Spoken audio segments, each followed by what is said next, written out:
Welcome back. It's that time of week again. Old corrections. We're going to just jump right into it if you don't mind. I think it was yesterday we were talking about Rudy Giuliani using an Abraham Lincoln filter. And we said he was talking like a character from Grand Theft Auto's Civil War. A couple of you pointed out it wouldn't be called that because there were no autos during the Civil War. It would have to be Grand Theft Wagon or Grand Theft Horse. It's just laziness on Sal's part. Last week, in the monologue, we had a joke about the Philadelphia Flyers mascot, Gritty, being an anti-vaxxer, and a bunch of people reached out to say, hey, Gritty has actually been a part of a pro-vaccine campaign online. So we would like to both apologize to Gritty and point out to anyone who is anti-vax that you are crazier than Gritty.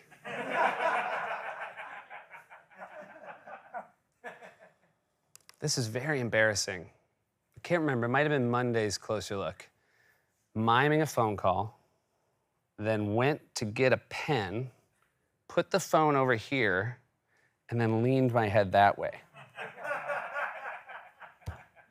Which is a shame, because I don't want to toot my own horn, but I feel like when it comes to doing one-sided phone call comedy, I am the new Bob Newhart. The Bob Newhart, if you will.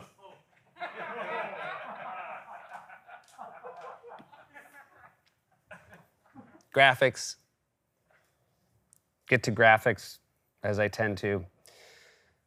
We talked about Donald Trump being gifted from Saudi Arabia a cheetah fur robe, but in the graphic, he was wearing a leopard print robe.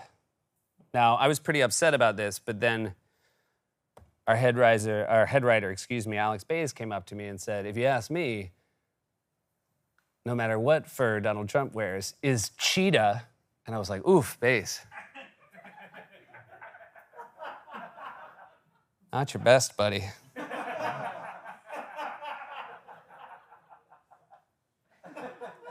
We did a very well-received 10,000 Maniacs joke.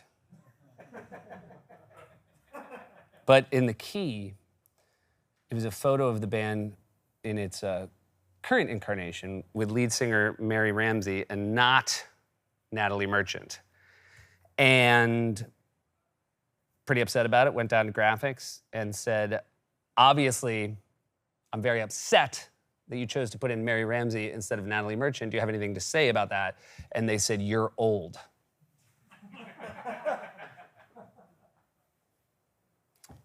This was the weird one from graphics this week that a lot of, and just, I think in general, if a band's lineup changes graphics, you should check with me.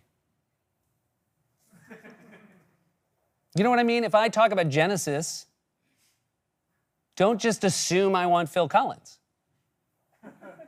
As the lead singer, I might want Peter Gabriel. I want the originals more often than not. Especially with Genesis, because that's what Genesis means. The origin. All right, so we asked, again, this is what we ask. Graphics, we're like, hey, can we get a angry grandpa at a Lowe's? So a lot of people are like, hey, why is it aisle 61, aisle 62, and then aisle 17?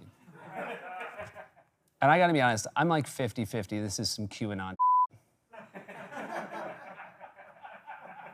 Like, it would surprise me not at all if the graphics department were full Q believers who are sending signals and messages out to their ilk.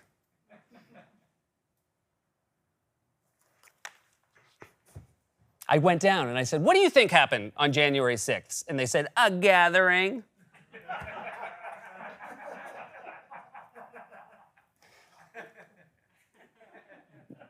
Monologue joke, we told a monologue joke about how some lions at a zoo tested positive for COVID. and that the Lions are doing fine. And they're certainly doing better than whoever it was that had to give them a swab. And then we showed a tombstone that said RIP. And someone wrote, tombstones don't just say RIP. They have a person's name and, the dates of their birth and death. And then this is what I've come to really enjoy, which is sort of cross-jackal talk. Someone else jumped in and said, maybe in this case, RIP was cause of death.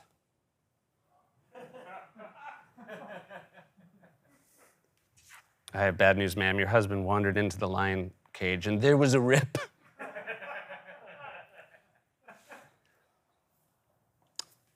Congratulations are in order. I hope you guys don't mind that I'm gonna take a little time out from corrections. I would like to congratulate my dear friend, Colin Jost, who on Saturday passed me as the longest serving Weekend Update anchor. 155 episodes hosted by Colin Jost, and I'm so proud of him. I think he and Shay do a great job. A few people have come up to me and said, did it make you sad to have your record broken? And I moved on.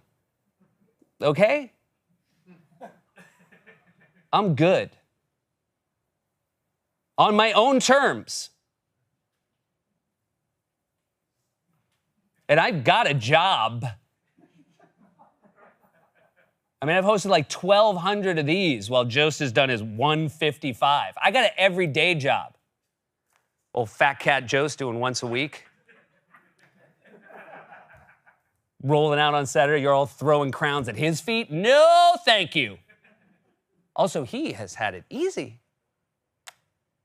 All his updates, most of them during the Trump era, when the jokes wrote themselves. And they did, for us too. A lot of people said, did the jokes write themselves? And they did. We would leave and we'd just come back to the office and the jokes would be there. Do you know the story, The Shoemaker and the Elves? It was like that. Except we didn't have like a kindly old shoemaker. We had our shoemaker. So every night he'd be like, you elves better write these jokes or I'm throwing you out the window. I'm gonna stick one of those pointy-toed boots up your you-know-what. And I'd say, Shoemaker, don't yell at the elves. And he goes, no, yeah, now we can't yell at the elves? This is cancel culture run amok. I'm like, what does that even mean? He goes, I don't know what it means. I just know if you say it, cha-ching. And I was like, what? I'm like, I feel like this is bills, like dollar bills. Cha-ching.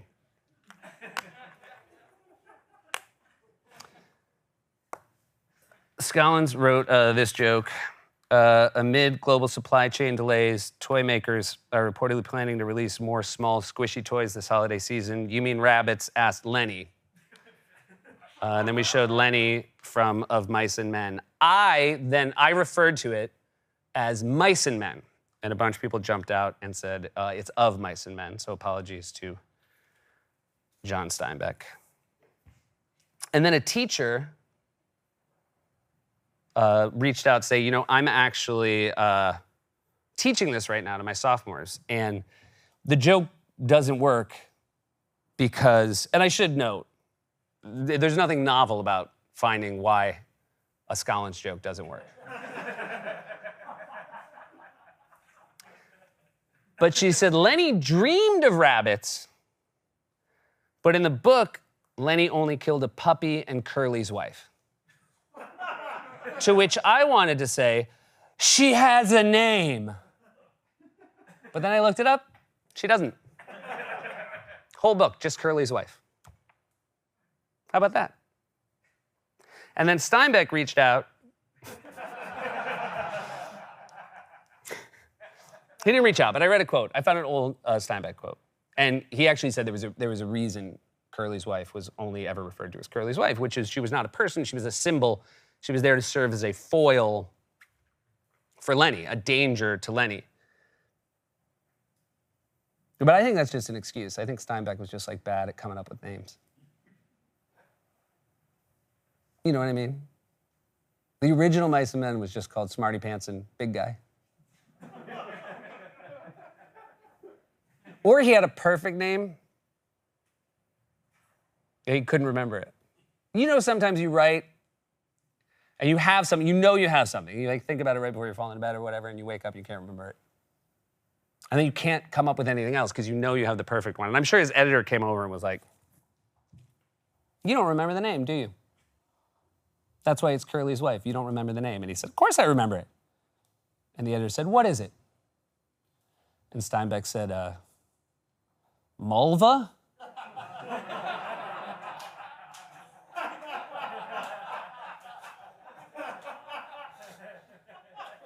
Loriola? And then the editor left. And then Steinbeck was like, and he ran to the window. And he yelled down at the editor. And he said, "Dolores!"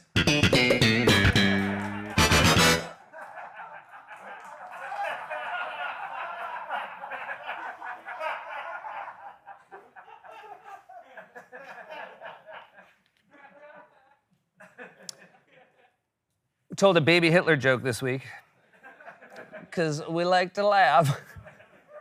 Do we have the baby Hitler photo? There we go. I mean, it took so long to find a kid with the mustache. You can put it down. So this was interesting. Someone wrote a correction, and then I noticed that the first line of it said correction, but then there was a line through the correction, which they had gone back, they had edited their own comment because they said, hey, Hitler doesn't have blue eyes, he had brown eyes. Brown hair, brown eyes. Obviously you used a stock photo of a baby with blue eyes, but that couldn't have been baby Hitler. And then someone else, again, cross-jackal discourse, said correction of correction. He actually had blue eyes and brown hair, and since most pictures of him are black and white, people tend to assume that he had brown eyes to go along with his hair and his uniform. There are many statements by eyewitnesses confirming that he had blue eyes, including by Goebbels. And if you can't trust Goebbels, I feel like I'm saying his name wrong, but this is great. I think I've talked about this before. When I'm not sure I'm pronouncing something right, I waste my time and I go on YouTube to one of those how to pronounce things. And you type in how to pronounce Goebbels. And then it's that thing where a swirl comes in and then says the name. And the only reason I'm bringing it up is, again, you enter in how to pronounce Joseph Goebbels. And you hit play, and there was a pre-roll ad for like a clothing company. And so it was like super young, beautiful people being like, dun, dun, dun, dun, dun, dun, dun. And then it was like, Joseph Goebbels. I've talked about how some people have said, I don't believe you have an audience. I think it's a laugh track. And we addressed this last week, that it's an audience. In the beginning of the show, there's a reverse shot. That's the only time we show them, but that should prove there's an audience. There was a comment that I have to read because I will admit, very mean, but I enjoyed it a great deal. They think it's a laugh track because they can't believe you get actual humans to laugh.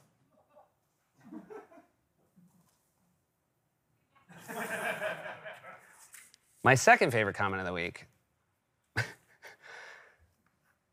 Scollins, I know he keeps coming up, I apologize.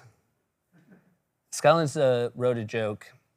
He's from Massachusetts, ragging on his home state a little bit. I don't know if this is why this person wrote this, but the hyper-specificity of it is so New England that I enjoyed a great deal.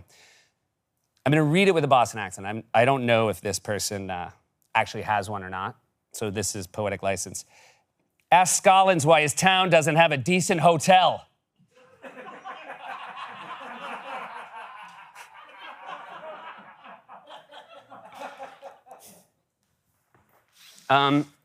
My former nemesis, I wore this last time out. We did this, Patty Lyons, seamstress extraordinaire, made this Jackal Bauer hat. And then at the end I said, I revealed that it was double-sided, and I showed the other side of it. And then a lot of people said, all hats are double-sided. If it has one side, it's a picture of a hat.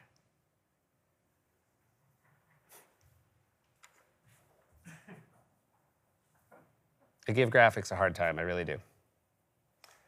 But Tara and graphics, every week, pretty much every week, I request, not with a lot of warning, a different mug. And for Halloween, I had a couple of ideas. And I'm not gonna tell you, I think you guys can figure out what they are. So there's one, right? I think we all know. But this one this one's like a deeper cut. This one's like for obvious, like basic jackals. This one. Is that one there?